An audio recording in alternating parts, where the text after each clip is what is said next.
இப்போ அடுத்து chain ஸ்டிச்லேயே sugar bead எப்படி போடுறதுன்னு பார்க்க போகிறோம். இந்த சைடு ஸ்டார்ட் பண்ணுறேன். நான் வந்து ஆப்போசிட் சைடு வரனால அதுக்கு ஆப்போசிட் சைடில் ஒரு சின்ன செயின் ஸ்டிச், அதை நம்ம இந்த சைடு டேர்ன் பண்ணால் அது லாக் ஆகிடும்.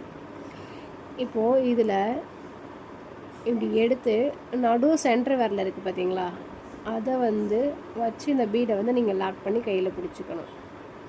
ஃபஸ்ட்டு பழகும் போது 2 எடுத்துக்கோங்க. அப்படியே உள்ளே தள்ளிக்கிட்டே வந்துடுங்க. இந்த மாதிரி பாருங்க, இந்த மாதிரி லாக் பண்ணி நான் பிடிச்சிருக்கேன். இந்த சென்டர் விரல் இருக்குல்ல, இதில் 2 விட்டுட்டு அப்புறம் நம்ம அதில் லாக் பண்ணி பிடிச்சிக்கணும்.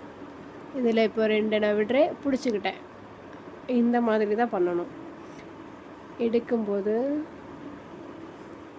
இந்த சென்டர் விரல் இருக்குது பார்த்தீங்களா, சென்டர் விரலை வச்சு இப்படி மேலே ஏற்றுவீங்க. இப்படி ஏற்றி இப்படி வச்சு லாக் பண்ணி பிடிச்சிக்கோங்க. பிடிச்சிக்கிட்டு எப்பயும் போல் இதுக்குள்ளே எடுத்து 2 பீடை உள்ளே விடுங்க. நம்ம சுகர் பீடில் மட்டும், இந்த பீடு வேறு வந்து சுகர் பீடு, அதில் மட்டும் 2 பீடாக நம்ம லோட் பண்ணுவோம். மித்த எல்லா பீடுமே, பீடு, கட் பீடு, சீக்வன்ஸ் எல்லாமே சிங்கிளாக தான் போடணும். சுகர் பீடு மட்டும் 2 உள்ளே தள்ளுறேன். கீழே நல்லா அந்த நூலை வந்து இழுத்து விட்டுட்டு நல்லா கீழே நல்லா இழுத்து விட்டு நல்லா நெருக்கமாக போட்டிருக்கேன். நான் சொன்ன மாதிரி இங்கே பாருங்கள், சென்ட்ரு விரலை வச்சு இப்படி மேலே எடுக்கிறேன். இப்படி எடுத்து சென்ட்ரு விரலை வச்சு மேலே எடுக்கிறேன்.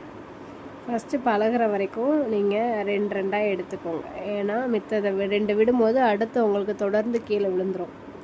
ஸோ பழகிற வரைக்கும் 2 பீடி எடுத்துக்கோங்க. இப்படி எடுத்திருக்கேன் பாருங்கள், இப்படி பிடிச்சிருக்கேன். இதை வச்சு நல்லா பயன்படுத்தியிருக்கேன் பாருங்கள், கீழே விழுகலை. இதுக்குள்ளே விட்டு 2 மட்டும் விட்டுட்டு இதை தள்ளி விட்டுட்டு இதை பிடிச்சிக்கிறேன். பிடிச்சிட்டு கீழே இருக்கிறத நல்லா இழுத்து பக்கத்தில் லாக் பண்ணி எடுக்கிறேன். கேப் விழுகக்கூடாது. இப்படி இழுத்து பக்கத்தில் லாக் பண்ணி இப்படி எடுத்து எப்பயும் போல்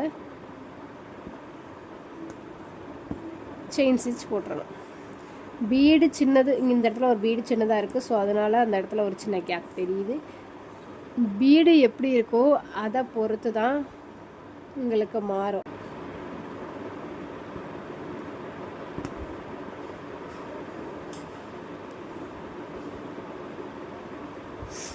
இப்போ எப்பயும் போல் போட்டுட்டு பக்கத்தில்